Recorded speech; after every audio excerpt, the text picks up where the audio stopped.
Good morning and welcome to Coffee with Alain. It's Saturday. Going to talk about a book today.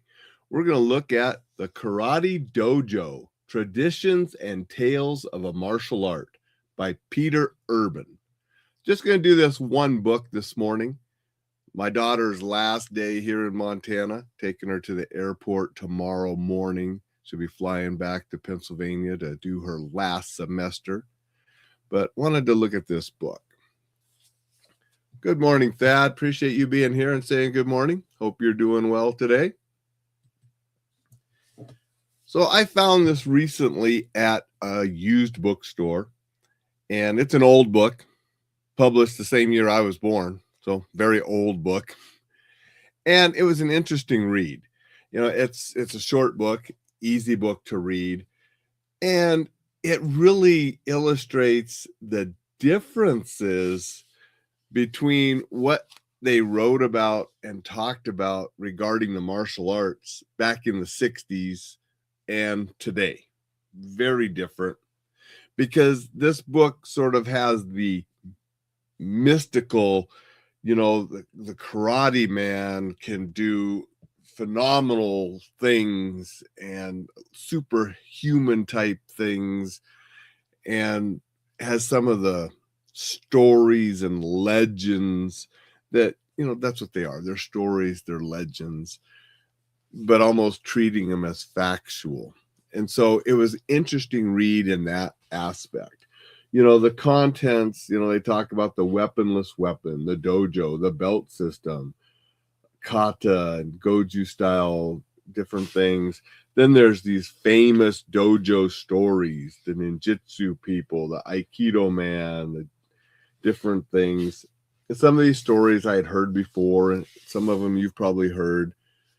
But again, they're legends and stories. It's a fun read, but it was also very interesting to see the take on martial arts way back when, in the 60s, when it was sort of being introduced to the American audience. And it was so mystical, and this is from Asia, and it's so, and when we today, having lived and trained in Korea, having lived in Japan and seen different things, we know some of this mysticism was just that. It was the stories and so forth.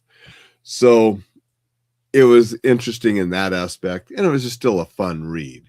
But the historical accuracy, you couldn't take some of this stuff as absolute facts, as it's almost written, just because it's not.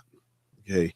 But I enjoyed it, and it was a cool find at the used bookstore to put in the martial art book collection, which I have a huge martial art book collection, obviously. And this was a nice find, being from back in the 60s and so forth. And good condition, a few highlighting things in here, but other than that, good condition, nice book. So that was my take on the Karate Dojo by Peter Urban. Said the only book I'm going to talk about today, because I got to get out of here and get some stuff done and help the daughter and get her ready to take her to the airport early tomorrow morning.